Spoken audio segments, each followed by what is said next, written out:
ವಿಠ್ಠಲ ರುಕುಮಾಯಿ ಜ್ಯೋತಿಷ್ಯಾಲಯಕ್ಕೆ ಸ್ವಾಗತ ಸುಸ್ವಾಗತ. ಸಿರಿಗೌರಿ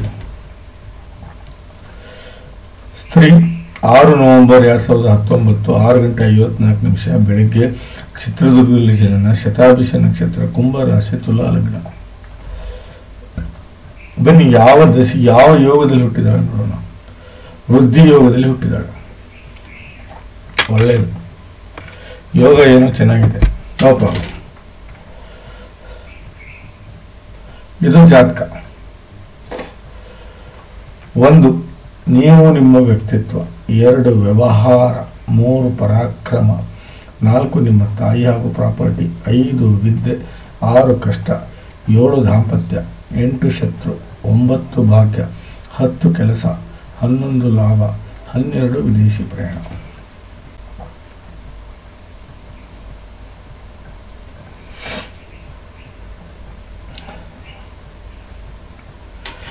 ಯಾವುದೇ ಗ್ರಹ ಇರಲಿ, 0 to 6 ಆಗಲಿ ಅಥವಾ 24 to 29 ಆಗಲಿ ಇದ್ರೆ ಲಾಭ ಕೊಡಲ್ಲ. 6ರಿಂದ 24 ಇರಬೇಕು. 0 to 6 ಅಂದರೆ 0 to 10 years ಅಂತ ಅರ್ಥ. 24 to 29 ಅಂದರೆ 65ರಿಂದ 100 ವರ್ಷ ಅಂತ ಅರ್ಥ. 6ರಿಂದ 24 ಅಂದರೆ 15ರಿಂದ 60 ವರ್ಷ ಅಂತ ಅರ್ಥ. ಇದನ್ನು ನಾವು ಬಾಲ್ಯಾವಸ್ಥೆ ಅಂತ ಕರೆದರೆ, ಇದನ್ನು ವೃದ್ಧಾಪ್ಯ ಅವಸ್ಥೆ ಅಂತ ಕರಿತೀವಿ, ಇದನ್ನು ಯೌವನ ಅವಸ್ಥೆ ಅಂತ ಕರಿತೀವಿ. ಯೌವನ ಅವಸ್ಥೆಯಲ್ಲಿ ಗ್ರಹಗಳು ಇರಲೇಬೇಕು. ಆದರೆ ಈ ರೂಲ್ಸು ಉಚ್ಚ ಮತ್ತು ನೀಚ ಗ್ರಹಗಳಿಗೆ ಅಪ್ಲೈ ಆಗುವುದಿಲ್ಲ. ಹಾಗಾದರೆ 1, 4, 7, 10 ಕೇಂದ್ರ ಆದರೆ 2 ಧನೇಶ, 11 ಲಾಭೇಶ. ಅದೇ ರೀತಿ 1, 5, 9 ತ್ರಿಕೋಣ ಆದರೆ, ಅದೇ ರೀತಿ 6, 8, 12 ಭಾರಿ ಕೆಟ್ಟ ಸ್ಥಾನ, 3 50-50. ಒಳ್ಳೇದು ಆಗ್ಬೋದು, ಕೆಟ್ಟದ್ದು ಆಗ್ಬೋದು. ನೋಡಿ, ಗ್ರಹಗಳ ಸ್ಥಿತಿಯನ್ನು ತಿಳ್ಕೊಳ್ಳೋಣ. ನೀಚ ಸೂರ್ಯ 1ನೇ ಭಾವದಲ್ಲಿ ನೀಚ ಸೂರ್ಯ ಇದ್ದಾನೆ. ದಿಸ್ ಇಸ್ ಮೋಸ್ಟ್ ಡೇಂಜರಸ್ ಅಂತ ಟೆಲ್ಲಿಂಗ್. ಅಸ್ತಂಗತ ಬುಧ, ವಕ್ರಗತಿ ಬುಧ, ಉಚ್ಚ ಕೇತು, ಉಚ್ಚ ರಾಹು. ಇಲ್ಲ ಇವರೇ ಗಿರೀಶ್ ಬಾಬು ಅವರೇ, ಏನ್ ಹೇಳ್ಬೇಕು ಅಂತ ಗೊತ್ತಾಗ್ತಾ ಇಲ್ಲ ನನಗೆ. ಈ ಜಾತಕ ನೋಡಿ ಏನ್ ಹೇಳ್ಬೇಕು ಅಂತ ಗೊತ್ತಾಗ್ತಾ ಇಲ್ಲ.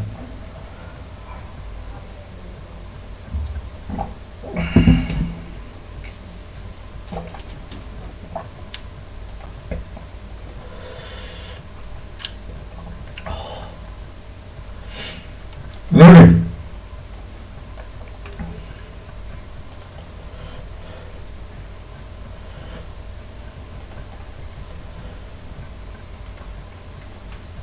ತುಲಾ ಲಗ್ನದ ಯೋಗಕಾರಕ ಗ್ರಹ 1ನೇದೇ ಬಂದು ಶುಕ್ರ, 2ನೇದು ಬಂದು ಶನಿ, 3ನೇದು ಬಂದು ಬುಧ, 4ನೇದು ಬಂದು ಚಂದ್ರ, 5ನೇದು ಬಂದು ಸೂರ್ಯ. ರಾಹು ಕೇತು ಮಿತ್ರರಾದರೆ ಅತಿ ದೊಡ್ಡ ವಿರೋಧಿ ಕುಜ ಹಾಗೂ ಗುರು.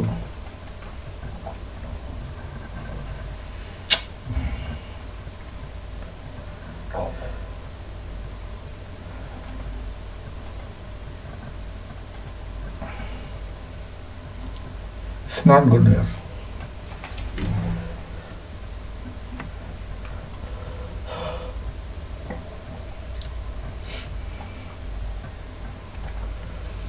ನೋಡಿ, ಕೇಂದ್ರದಲ್ಲಿ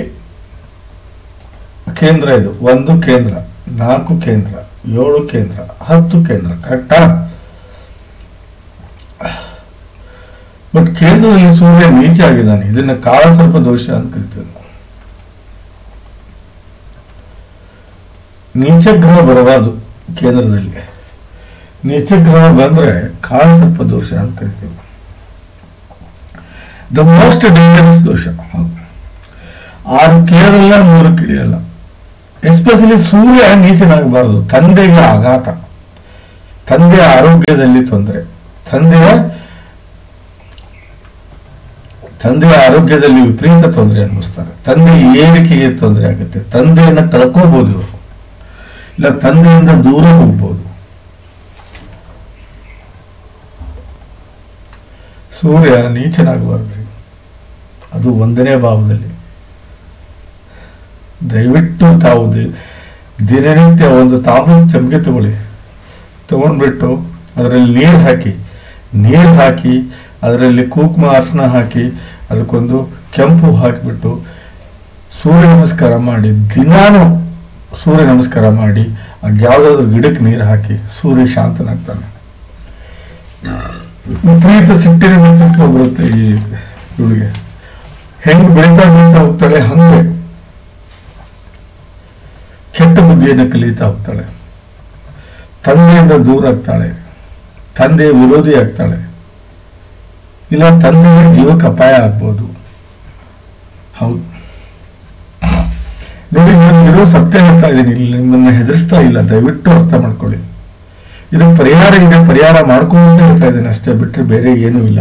ನೋಡಿ, ಇಲ್ಲಿ ವ್ಯಕ್ತಿತ್ವ ಹಾಳಾಗುತ್ತೆ, ಒಳ್ಳೆ ಗುಣಗಳು ಬೆಳೆಯುವುದಿಲ್ಲ, ಒಳ್ಳೆ ವಿಚಾರಗಳಿಗೆ ಬೆಲೆ ಸಿಗುವುದಿಲ್ಲ, ಒಳ್ಳೆ ಸಂಗತಿಗಳಿಗೆ ಆಸಕ್ತಿಯನ್ನು ತೋರಿಸುವುದಿಲ್ಲ, ಒಳ್ಳೆ ಕೆಪಾಸಿಟಿ ಮೆಂಟಲಿ ಹಾಗೂ ಫಿಸಿಕಲಿ ಕೆಪಬಲ್ ಇರುವುದಿಲ್ಲ, ಆಸೆ ಆಕಾಂಕ್ಷೆಗಳು ಈಡೇರುವುದಿಲ್ಲ, ಒಳ್ಳೆ ಇಮೇಜ್ ಬೆಳೆಯುವುದಿಲ್ಲ, ಬುದ್ಧಿವಂತಿಕೆ ನಡೆಯುವುದಿಲ್ಲ, ಗ್ರಾಸ್ಪಿಂಗ್ ಪವರ್ ಬಹಳ ಲೋ ಆಗುತ್ತೆ, ಒಳ್ಳೆ ಟೇಸ್ಟ್ ಇರೋದಿಲ್ಲ ರೀ, ವ್ಯಕ್ತಿತ್ವ ಹಾಳಾಗುತ್ತೆ. ದಯವಿಟ್ಟು ಅರ್ಥ ಮಾಡ್ಕೊಳ್ಳಿ. ಸೂರ್ಯ ಶಾಂತಿ ಬಹಳ ಅವಶ್ಯಕತೆ ಇದೆ ಈ ಮಗುವಿಗೆ. ಹೌದು, ಸೂರ್ಯ ಶಾಂತಿ ಬಹಳ ಅಂದ್ರೆ ಬಹಳ ಅವಶ್ಯಕತೆ ಇದೆ. ನೋಡಿ, ಇಲ್ಲಿ ಬುಧ ಅಸ್ತಂಗ ಆಗಿದ್ದಾನೆ. ಬಿಟ್ಟು ಅವಳ ಎಜುಕೇಶನ್ ಬಗ್ಗೆ, ಅವಳ ಫ್ಯೂಚರ್ ಬಗ್ಗೆ ನಿಮ್ಗೆ ಕಾಳಜಿ ಇದ್ದಿದ್ದೇ ಕರೆ ಆದ್ರೆ ದಯವಿಟ್ಟು ಪಚ್ಚೆ ಹಾಕಿ ಅವಳಿಗೆ. ಹೌದು, ದಯವಿಟ್ಟು ಪಚ್ಚೆ ಹಾಕಿ. ಪ್ಲಸ್ ರಾಹು 9ನೇ ಮನೆಯಲ್ಲಿದ್ದಾನೆ, ಅವನು ಇಲ್ಲಿ ಕೆಟ್ಟ ಪರಿಣಾಮ ಕೊಡಬಾರ್ದು ಅಂದ್ರೆ ಇಲ್ಲಿ ಪಚ್ಚೆ ಹಾಕ್ಲೇಬೇಕು. ಅಸ್ತಂಗತ ಆಗಿದ್ದಾನೆ ಬುಧ. ನೋಡಿ, ಇವ 9ನೇ ಭಾವದ ಸ್ವಾಮಿ, ಇವನು 1ನೇ ಭಾವದ ಸ್ವಾಮಿ, 2ನೇ ಮನೆಯಲ್ಲಿ ಬಂದು ಕೂತಿದ್ದಾರೆ. ಇಲ್ಲಿ ಸೂರ್ಯ ಶಾಂತಿ ಆದರೆ 1ನೇ ಭಾವದ ಫಲವನ್ನು ನೀವು ಬಹಳ ಚೆನ್ನಾಗಿ ಅನುಭವಿಸ್ತೀರಾ. ಹೌದು, ಏನು 1ನೇ ಭಾವದ ಫಲ? ಒಳ್ಳೆ ವ್ಯಕ್ತಿತ್ವ ಆಗುತ್ತೆ, ಒಳ್ಳೆ ಗುಣಗಳು ಬೆಳೀತಾವೆ, ಒಳ್ಳೆ ವಿಚಾರಗಳಿಗೆ ಬೆಲೆ ಕೊಡ್ತೀರಿ, ಒಳ್ಳೆ ಸಂಗತಿಗಳಿಗೆ ಆಸಕ್ತಿಯನ್ನು ತೋರಿಸ್ತೀರಿ, ಮೆಂಟಲಿ ಹಾಗೂ ಫಿಸಿಕಲಿ ಸ್ಟ್ರಾಂಗ್ ಆಗ್ತೀರಿ, ಆಶೆ ಆಕಾಂಕ್ಷೆಗಳು ಇರುತ್ತವೆ, ಒಳ್ಳೆ ಇಮೇಜ್ ಅನ್ನು ಬೆಳೆಸ್ಕೊತೀರಿ, ಬುದ್ಧಿವಂತಿಕೆ ನಡೀತೀರಿ, ಗ್ರಾಸ್ಪಿಂಗ್ ಪವರ್ ಚೆನ್ನಾಗುತ್ತೆ, ಒಳ್ಳೆ ಟೇಸ್ಟ್ ಅನ್ನು ಹೊಂದಿರ್ತೀರಿ. ಇದು 1ನೇ ಭಾವದ ಫಲ. ಒಳ್ಳೆ ವ್ಯವಹಾರಸ್ಥರಾಗ್ತೀರಿ, ಒಳ್ಳೆ ಬಿಹೇವಿಯರ್ ಇರುತ್ತೆ, ಒಳ್ಳೆ ಹ್ಯಾಬಿಟ್ಸ್ ಅನ್ನು ಕಲಿತೀರಿ, ಒಳ್ಳೆ ನಡವಳಿಕೆ ಇರುತ್ತೆ, ದುಡ್ಡಿನ ಒಳ ಅರಿವು ಹೊರ ಅರಿವು ವ್ಯತ್ಯಾಸ ಆಗುವುದಿಲ್ಲ, ಸಂಬಂಧಗಳಿಗೆ ಸಹಾಯ ಮಾಡ್ತೀರಿ, ಹೊಂದಾಣಿಕೆ ಬದುಕನ್ನ ನೀವು ಕಟ್ಕೊಳ್ತೀರಿ, ಹಣವನ್ನು ಸೇವ್ ಮಾಡ್ತೀರಿ, ಊಟದ ವಿಚಾರದಲ್ಲಿ ಬಹಳ ಎತ್ತರಕ್ಕೆ ಬೆಳಿತೀರಿ, ಪರಿವಾರ ಸ್ಥಿತಿ ಬಹಳ ಎತ್ತರಕ್ಕೆ ಹೋಗುತ್ತೆ. ಅದು ಅಲ್ಲದೆ ಇನಿಷಿಯಲಿ ಬಹಳ ಒಳ್ಳೆ ಸ್ಟಡೀಸ್ ಮಾಡ್ತೀರಿ. ಅದು ಅಲ್ಲದೆ ಮಾತಿನಲ್ಲಿ ಬಹಳ ಶುಚಿತ್ವ ಇರುತ್ತೆ, ವಚನತ್ವ ಇರುತ್ತೆ, ಸಂಸ್ಕಾರ ಇರುತ್ತೆ, ನೆಮ್ಮದಿ ಹಾಗೂ ಸುಸಂಸ್ಕೃತ ಜೀವನವನ್ನು ನಡೆಸ್ತೀರಿ ಅಂತ ಶಾಸ್ತ್ರ ಹೇಳುತ್ತೆ. ನೋಡಿ, 9ನೇ ಭಾವದ ಸ್ವಾಮಿ ಅಸ್ತಂಗತ ಆಗಬಾರದು, ತಂದೆಗೆ ಹಾನಿಯಾಗುತ್ತೆ. ಅರ್ಥ ಮಾಡ್ಕೊಳ್ಳಿ ನಾನು ಹೇಳೋದನ್ನ. ತಂದೆ ಸಂಕಷ್ಟಕ್ಕೆ ಬೀಳ್ತಾನೆ. 9ನೇ ಭಾವ ತಂದೆ ಭಾವ ಅಂತ ಹೇಳ್ತೀವಿ ನಾವು.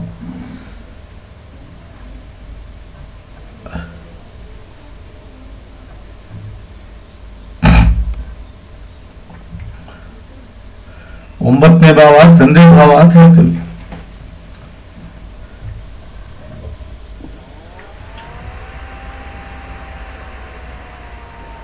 ಇಲ್ಲಿ ಪಚ್ಚೆ ಹಾಕಲೇಬೇಕು. ರಾಮ ದೃಷ್ಟಿ ಚಂದ್ರನಿಗೆ ಬೀಳಬೇಕು, ಇಲ್ಲ ಕೆಮ್ಮು ವಿಷ ಆಗುತ್ತೆ. ಗುರುವಿನ ಆಶೀರ್ವಾದ ಸಿಗುತ್ತೆ, ಧರ್ಮವನ್ನು ನಂಬ್ತೀರಿ, ಭಾಗ್ಯವಂತರಾಗಿರ್ತೀರಿ, ಪ್ರಾಪ್ತಿಯನ್ನು ಪಡ್ಕೊತೀರಿ, ತಂದೆ ಜೊತೆ ಒಳ್ಳೆ ಸಂಬಂಧ ಇರುತ್ತೆ, ಸಾಧನೆಗೆ ದಾರಿ ಮಾಡ್ಕೊತೀರಿ, ಸುಖಮಯ ಜೀವನ ಸಾಗಿಸ್ತೀರಿ, ಗೆಲುವು ಸದಾ ನಿಂತಾಗುತ್ತೆ, ಸಂಬಂಧಿಗಳಿಗೆ ಸಹಾಯ ಮಾಡ್ತೀರಿ, ದೇವರ ಆಶೀರ್ವಾದ ಸದಾ ಸಿಗುತ್ತೆ, ಬಹಳ ಲಕ್ಕಿಯಾಗಿರ್ತೀರಿ, ಪುಣ್ಯದ ಕೆಲಸ ಮಾಡ್ತೀರಿ, ಮನೆಯಲ್ಲಿ ನೆಮ್ಮದಿಯನ್ನು ತಗೊಂಡು ಬರ್ತೀರಿ. ಇದು 9ನೇ ಭಾವದ ಫಲ. ಪಚ್ಚೆ ಹಾಕಿದ್ರೆ ಮಾತ್ರ, ಇಲ್ಲ ಅಂದ್ರೆ ಇಲ್ಲ. 3ನೇ ಮನೆಯಲ್ಲಿ ಕೇತು ಆಗಲಿ, 3ನೇ ಮನೆಯಲ್ಲಿ ಶನಿ ಆಗಲಿ, 3ನೇ ಮನೆಯಲ್ಲಿ ಗುರು ಆಗಲಿ ಒಳ್ಳೆ ಫಲನ ಕೊಡ್ತಾರೆ. ಅದರಲ್ಲಿ ಯಾವುದೇ ಸಮಸ್ಯೆ ಇಲ್ಲ.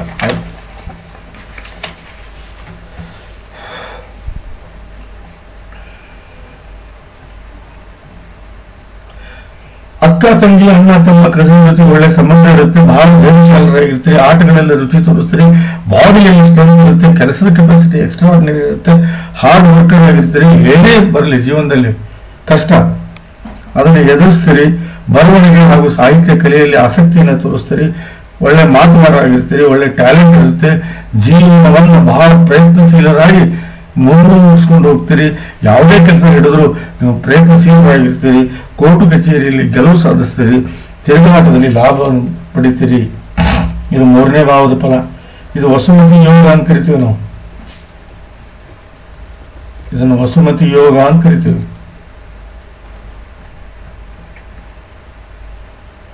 ಗುರು 3ನೇ ಮನೆಯಲ್ಲಿದ್ದಾನೆ.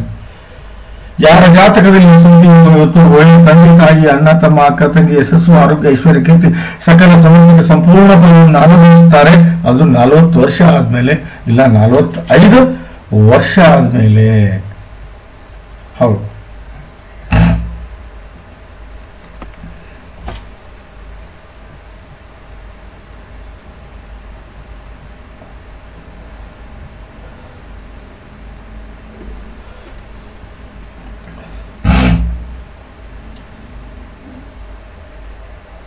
ಹೌದು.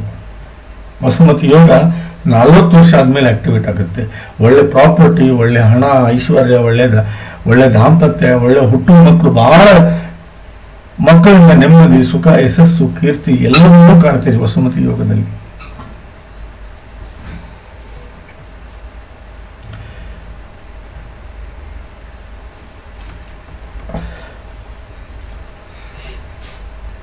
ನೋಡಿ, ಇಲ್ಲಿ ಚಂದ್ರ 10ನೇ ಮನೆ ಸ್ವಾಮಿ 5ನೇ ಮನೆಯಲ್ಲಿ ಬಂದಿದ್ದಾನೆ. ಇಲ್ಲಿ 10 ಮತ್ತು 5ನೇ ಭಾವದ ಫಲವನ್ನು ಪಡಿತೀರಿ.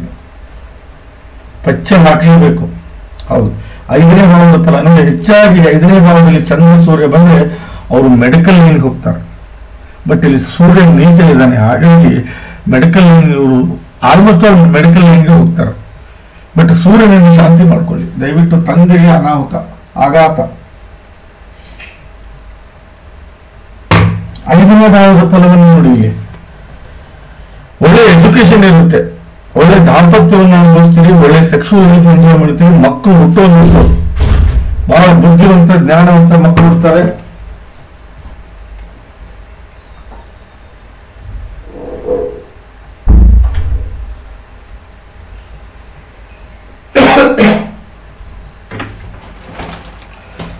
ಒಳ್ಳೆ ಟ್ಯಾಲೆಂಟ್ ಅನ್ನು ಬೆಳೆಸ್ಕೊತೀವಿ, ಒಳ್ಳೆ ಪಾಪ್ಯುಲಾರಿಟಿ ಇರುತ್ತೆ. ತಂದೆ ತಾಯಿ ಅಣ್ಣ ತಮ್ಮ ಅಕ್ಕ ತಂಗಿ ಎಲ್ಲರ ನಿಷ್ಕಂಕ ನಿರ್ಮಲವಾದ ಪ್ರೀತಿಯನ್ನು ಅನುಭವಿಸ್ತೀರಿ. ಏನೇ ಕಷ್ಟ ಬಂದು ಎದುರಿಸ್ತೀರಿ, ಸುಖ ಶಾಂತಿಯಿಂದ ಬದುಕನ್ನು ಬದುಕ್ತೀರಿ, ಕಷ್ಟಗಳನ್ನು ಹೊಡೆದೋಡಿಸ್ತೀರಿ, ಸಾಧನೆಗೆ ದಾರಿ ಮಾಡ್ಕೋತೀರಿ, ಒಳ್ಳೆ ಗುಣಗಳು ಬೆಳೀತವೆ, ಒಳ್ಳೆ ಪಾಪ್ಯುಲಾರಿಟಿ ಬೆಳೆಯುತ್ತೆ, ಒಳ್ಳೆ ಪಬ್ಲಿಕ್ ಇಮೇಜ್ ಅನ್ನು ನೀವು ಬೆಳೆಸ್ಕೋತೀರಿ. 10ನೇ ಭಾವದ ಫಲ. ನೀವು ಮಾಡುವಂತ ಕೆಲಸ ನಿಮ್ಗೆ ಇಷ್ಟ ಆಗುತ್ತೆ, ಕೆಲಸದ ವಿಧಾನ ಇಷ್ಟ ಆಗುತ್ತೆ, ಕೆಲಸದಲ್ಲಿ ಗಳಿಕೆ ಕಾಣ್ತೀರಿ, ಕೆಲಸದಲ್ಲಿ ಗೆಲುವು ಕಾಣ್ತೀರಿ, ಮಾನ ಪ್ರತಿಷ್ಠೆ, ಸ್ಥಾನ ಮಾನ ಸಂಪತ್ತು ಐಶ್ವರ್ಯ ಕೀರ್ತಿ ಎಲ್ಲವನ್ನೂ ಪಡ್ಕೊಂಡು ಬಹಳ ಎತ್ತರ ಸ್ಥಾನಕ್ಕೆ ಹೋಗ್ತೀರಿ ಅಂತ ಶಾಸ್ತ್ರ ಹೇಳುತ್ತೆ.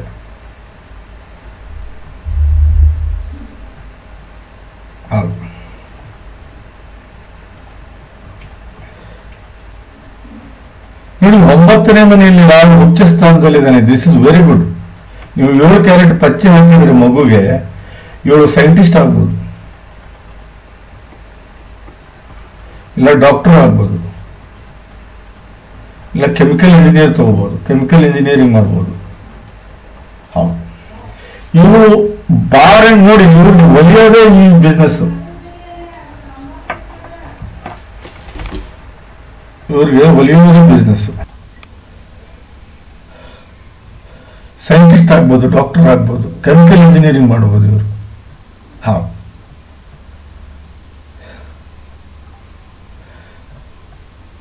ರಾಹು ನಿಜವಾಗ್ಲೂ ಎಲ್ಲರಿಗೂ ಒಳ್ಳೆಯದಿರುವುದಿಲ್ಲ.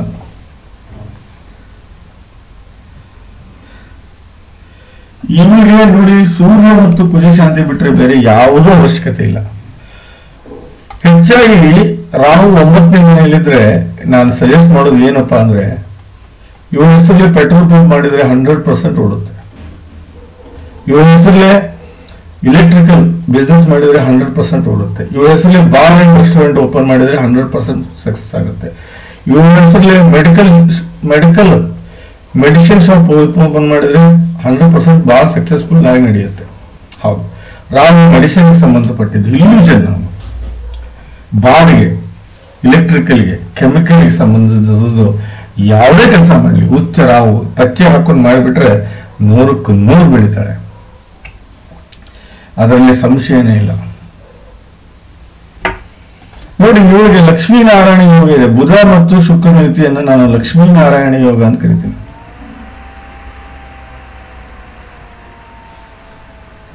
ಬಹಳ ದೊಡ್ಡ ರಾಜಯೋಗ ಲಕ್ಷ್ಮೀನಾರಾಯಣ ಯೋಗ ಅಂದ್ರೆ ದಾಂಪತ್ಯವನ್ನು ಬಹಳ ಚೆನ್ನಾಗಿ ಅನುಭವಿಸ್ತಾರೆ. ಹುಟ್ಟುವ ಮಕ್ಕಳು ಏನಿಲ್ಲ ಬಹಳ ಯಶಸ್ವಿ ಹಾಗೂ ಸಕ್ಸಸ್ಫುಲ್ ಮಕ್ಕಳು ಹುಡ್ತಾರೆ. ಬಹಳ ಸುಸಂಸ್ಕೃತರು, ನೀತಿವಂತರು, ವಿದ್ಯಾವಂತರು, ಬುದ್ಧಿವಂತರು ಅಂತ ಮಕ್ಕಳು ಹುಡ್ತಾರೆ. ಇವ್ರಿಗೆ ಲಕ್ಷ್ಮೀನಾರಾಯಣ ಯೋಗದವ್ರಿಗೆ ಪಚ್ಚೆ ಹಾಕ್ಬೇಕು.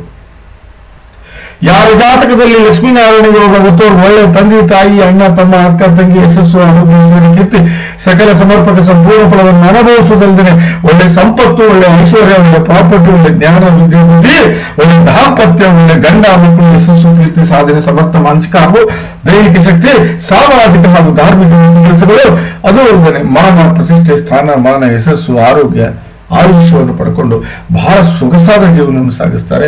ಬಹಳ ಎತ್ತರಮಟ್ಟ ಜೀವನ ಸಾಗಿಸ್ತಾರೆ. ಬಹಳ ಚೆನ್ನಾಗಿರ್ತಾರೆ. ಆ ಸೂರ್ಯ ಕುಜ ಶಾಂತಿ ಆಗ್ಬೇಕಷ್ಟೆ. ಲಕ್ಷ್ಮೀನಾರಾಯಣ ಯೋಗ, ದ ಗ್ರೇಟ್ ರಾಜಯೋಗ, ಲಕ್ಷ್ಮೀನಾರಾಯಣ ಯೋಗ,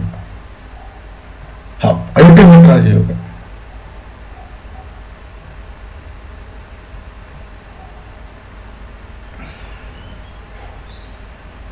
ಬುಧ ಮತ್ತು ಶುಕ್ರನ ಯುತಿಯನ್ನ ಒಳ್ಳೆ ಕಾಂಬಿನೇಷನ್, ಬಹಳ ಒಳ್ಳೆ ಕಾಂಬಿನೇಷನ್.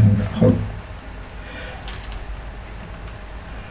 ನೋಡಿ, ಇವಳು ಮದುವೆ ಮಾಡುವಾಗ ಒಂದು ಸ್ವಲ್ಪ ಹುಷಾರಾಗಿ ಮದುವೆ ಮಾಡ್ಬೇಕು ನೀವು. ಹೌದು, ಯಾಕೆ ಅಂತ ಹೇಳ್ತಾ ಇದ್ದೀನಿ ನೋಡಿ. ಲಗ್ನದಲ್ಲಿ ನೀಚ ಸೂರ್ಯ ಇದ್ದಾನೆ, 12ನೇ ಮನೆಯಲ್ಲಿ ಕುಜ ಇದ್ದಾನೆ.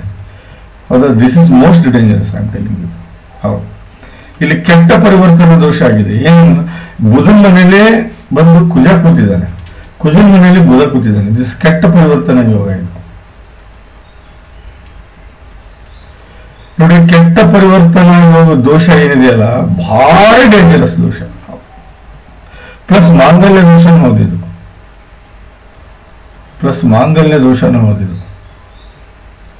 ನೋಡಿ. ಕೆಟ್ಟ ಪರಿವರ್ತನಾ ದೋಷದಲ್ಲಿ ವಿಪರೀತ ಕಷ್ಟಗಳನ್ನು ಅನುಭವಿಸ್ತೀರಿ, ವಿಪರೀತ ಸಾಲವನ್ನು ಮಾಡ್ಕೋತೀರಿ, ಜಗಳ ತಾಪತ್ರದಿಂದ ಜೀವನ ಕೂಡಿರುತ್ತೆ, ವಿರೋಧಗಳನ್ನು ಹೋಗ್ತಾರೆ, ಆರೋಗ್ಯದ ಸಮಸ್ಯೆ ಕಾಡ್ಬೋದು, ಮನೆಯಲ್ಲಿ ಹೊಂದಾಣಿಕೆ ಇದ್ದಂಗೆ ಆಗ್ಬೋದು, ವಿವಾದಗಳಿಗೆ ಗುರಿ ಆಗ್ಬೋದು, ಅಪವಾದಗಳಿಗೆ ಹೊತ್ತುಕೊಳ್ತೀರಿ, ಕೋರ್ಟು ಕಚೇರಿ ಅಡ್ಡಾಡ್ತೀರಿ, ಎಲ್ಲರಿಗೂ ಕೀಳುಗಳ ತೊಂದರೆ ಅನುಭವಿಸಬಹುದು, ತಂದೆಯ ವ್ಯವಹಾರ ಕೆಡಬಹುದು. ಕೆಟ್ಟ ಪರಿವರ್ತನಾ ಯೋಗ. ಅಸ್ಥಿಭಂಗ ದೋಷ, ಇದು ಕೆಟ್ಟ ಪರಿವರ್ತನಾ ದೋಷ. ಇವೆರಡೂ ಮಾತ್ರ ಮೋಸ್ಟ್ ಡೇಂಜರಸ್. ಇವು ಇಲ್ಲಿ ಕುಜ ಶಾಂತಿ ಆಗ್ಲೇಬೇಕು, ಮಾಂಗಲ್ಯ ದೋಷ ಕಳೀಲೇಬೇಕು. ಹೌದು, ನೀವು ಮದುವೆ ಮಾಡುವಾಗ ಮಾಂಗಲ್ಯ ದೋಷ ಇರುವ ಗಂಡಿನ ಜೊತೆಗೆ ಮದುವೆ ಮಾಡಬೇಕು. ಬೇರೆ ಮದುವೆ ಆದ್ರೆ ಆರೋಗ್ಯಕರವಾಗಿರುವುದಿಲ್ಲ. ಏನು ದಾಂಪತ್ಯ. ಬನ್ನಿ, ಏನೇನು ಮಾಡ್ಕೋಬೇಕು, ಏನೇನು ಮಾಡ್ಕೋಬಾರ್ದು ಎಲ್ಲವನ್ನು ನಾನು ನಿಮಗೆ ವಿವರಣೆಯಾಗಿ ಲಾಸ್ಟ್ ಕೊನೆಗೆ ಹೇಳ್ತೀನಿ.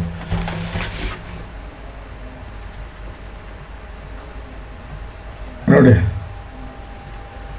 ಸೂರ್ಯ ಶಾಂತಿ ಆಗಲೇಬೇಕು, ಪ್ಲಸ್ ಕುಜ ಶಾಂತಿ ಆಗಲೇಬೇಕು, ಪ್ಲಸ್ 7 ಕ್ಯಾರೆಟ್ ಪಚ್ಚೆ ಹಾಕಲೇಬೇಕು. ಹಾಕಲಿಲ್ಲ ಅಂದ್ರೆ ನಡೆಯೋದಿಲ್ಲ. ಇಲ್ಲ, ರಾಹು ಡೇಂಜರ್ ಆಗ್ತಾರೆ. ಇಲ್ಲಿ ಹೌದು, ಮಸ್ಟ್ ಅಂಡ್ ಶುಡ್ ಹಾಕ್ಬೇಕು. ಮಗು ಚಿಕ್ಕದಿದೆ, 4 ವರ್ಷದ ಮಗು ಇದೆ, ದಯವಿಟ್ಟು ನಾನು ಹೇಳೋದನ್ನ ಅರ್ಥ ಮಾಡ್ಕೊಳ್ಳಿ. ನೋಡಿ, 1ನೇ ಭಾವದ ಸ್ವಾಮಿ 6ರಲ್ಲಿದ್ದಾನೆ, 5ನೇ ಮನೆ ಸ್ವಾಮಿ ಬುಧ 3ರಲ್ಲಿದ್ದಾನೆ, 7ನೇ ಮನೆ ಸ್ವಾಮಿ 5ರಲ್ಲಿದ್ದಾನೆ, ಅದು ಕೇತು ಯುತಿಯಾಗಿದ್ದಾನೆ. 9ನೇ ಮನೆ ಸ್ವಾಮಿ ಅವನು 6ರಲ್ಲಿದ್ದಾನೆ. ದಾಂಪತ್ಯ ನಿಲ್ಲಲ್ಲ ಅಂತ ಹೇಳುತ್ತೆ ಜಾತಕ. ಹಾಗಾಗಿ ಅರ್ಕ ವಿವಾಹ ಮಾಡ್ಬೇಕು. ಮದುವೆಕ್ಕಿಂತ ಮುಂಚೆ ಅರ್ಕ ವಿವಾಹ ಮಾಡಲೇಬೇಕು, ಇಲ್ಲ ಅಂದ್ರೆ ನಡೆಯೋದಿಲ್ಲ. ಇವಳಿಗೆ ನಾಗ ಪ್ರತಿಷ್ಠಾಪನೆ ಅವಶ್ಯಕತೆ ಇಲ್ಲ. ರಾಹು ಕೇತು ಬಹಳ ಚೆನ್ನಾಗಿದ್ದಾರೆ ಗುರುಗಳಲ್ಲಿ, ಹಾಗಾಗಿ ಕೇತುವಿನ ಆಟ ನಡೆಯೋದಿಲ್ಲ. ಬನ್ನಿ ಎಜುಕೇಶನ್ ಬಗ್ಗೆ ನೋಡೋಣ, ಹೆಂಗಿದೆ ಎಜುಕೇಶನ್. 100% super education. ಗುರು ಮತ್ತು ಬುಧ ಕುಜ ಲಗ್ನದಲ್ಲಿದ್ದಾನೆ, 100% ಒಳ್ಳೆ ಎಜುಕೇಶನ್. ನೀವು ಶಾಂತಿ ಮಾಡಿಸಿ ಫಸ್ಟ್ ಬಿಟ್ಟು ಸೂರ್ಯ ಶಾಂತಿ ಆಗಲೇಬೇಕು. ಹೌದು, ಕುಜ ಶಾಂತಿ ಆಗಲೇಬೇಕು. ಎಜುಕೇಶನ್ ಬಗ್ಗೆ ಏನು ಚಿಂತೆ ಇಲ್ಲ, ಮಾಡ್ತಾರೆ.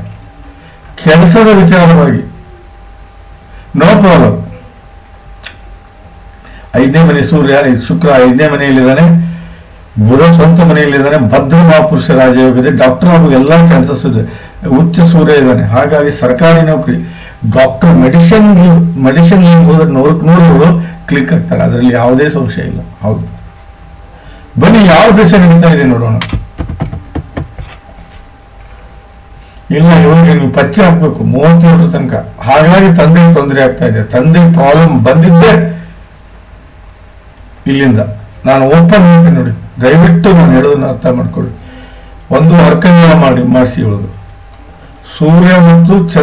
ಸೂರ್ಯ ಮತ್ತು ಕುಜ ಶಾಂತಿ ಮಾಡ್ಕೊಳ್ಳಿ. ಪ್ಲಸ್ 7 ಕ್ಯಾರೆಟ್ ಪಚ್ಚೆ ಹಾಕ್ಲೇಬೇಕು. ಪಚ್ಚೆ ಹಾಕ್ಲಿಲ್ಲ ಅಂದ್ರೆ ನಡೆಯೋದಿಲ್ಲ ಅಂತ ಹೇಳ್ತಾ ಈ ಜಾತಕದ ವಿಶ್ಲೇಷಣೆ ಮುಗಿಸ್ತಾ ಇದ್ದೀನಿ. ನಮಸ್ಕಾರ.